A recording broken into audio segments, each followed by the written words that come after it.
Je vous propose aujourd'hui un exercice pour travailler vos hanches. Donc je m'allonge sur le dos, j'ai les deux genoux fléchis, les pieds à plat au sol.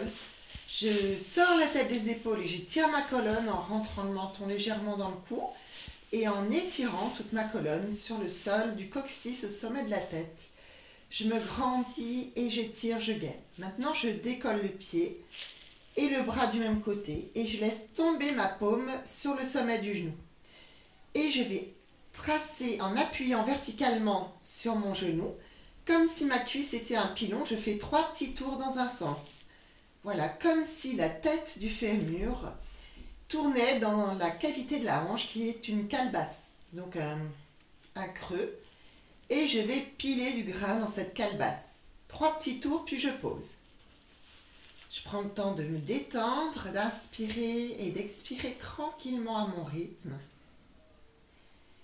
Et quand je me sens prêt ou prête, hop, je décolle à nouveau le pied, le bras se lève et la paume tombe sur le sommet du genou et 3 petits tours dans l'autre sens. Donc j'appuie avec la paume de ma main verticalement vers le sol, sur le sommet de mon genou, donc dans l'axe du fémur, et je replace la tête fémorale dans la cavité qui l'accueille au niveau de la hanche et je la recentre quelque part. Je peux penser à gainer, plancher pelvien et ventre. Voilà ce triangle, le centre fort, qui me permet de gainer. Je repose mon pied, 3 petits tours dans chaque sens. Respiration détente, je me grandis, j'étire, je sors la tête des épaules, je gaine, plancher pelvien et ventre, fermeture éclair interne imaginaire devant, pont-levis derrière comme pour retenir un gaz et centre fort. Je décolle mon pied, cuisse verticale, je lève le pied à la perpendiculaire donc de la cuisse, le tibia, l'axe talon-genou, et je vais tracer un cercle 3 fois dans un sens sur l'armoire normande que je cire.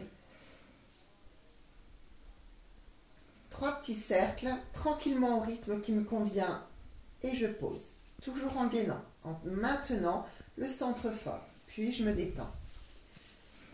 Inspiration, étirement à nouveau, je recommence, je me grandis, je gaine, le pied sur l'armoire normande, les angles droits sont respectés et 3 petits tours dans l'autre sens.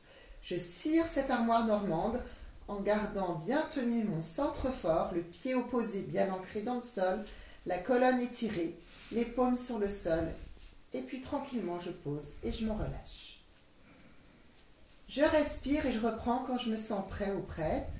Inspiration, étirement pour me préparer, je gaine, je remets le pied sur l'armoire normande, je gaine et je fais un petit cercle qui va s'agrandir de plus en plus tout en cirant mon armoire normande comme un escargot, une spirale, de plus en plus grand, de plus en plus loin, tout en gardant bien centré le pied au sol et le centre fort bien gainé, bien contracté. Et quand j'ai fini, je pose. Donc n'hésitez pas à poser dès que vous en ressentez le besoin. Tranquillement, je me repose à nouveau. Et une dernière fois de l'autre côté, je me grandis, j'étire, je gaine. Je remets le pied sur mon armoire normande et je fais ma spirale dans l'autre sens en commençant petit. Et je fais briller mon armoire normande de plus en plus. Donc entre le nettoyage des carreaux d'hier avec Magali et le cirage de l'armoire normande, on est en plein dans le nettoyage de printemps. Voilà, et de plus en plus grand, je m'arrête quand ça suffit, hein, et tranquillement, je repose. Quand j'ai fini ce côté-là, j'allonge une jambe et puis l'autre, et je compare mes deux côtés. Et j'observe la différence. On peut ressentir un côté plus long, plus ancré dans le sol, plus enfoncé que l'autre, plus large, un décalage au niveau du bassin. Et ce n'est pas toujours le côté travaillé qui est le plus grand. Pour aujourd'hui, je le ressens plus court, mais habituellement, c'est plutôt le côté travaillé qui est plus long. Je vous invite à faire le deuxième côté de la même manière.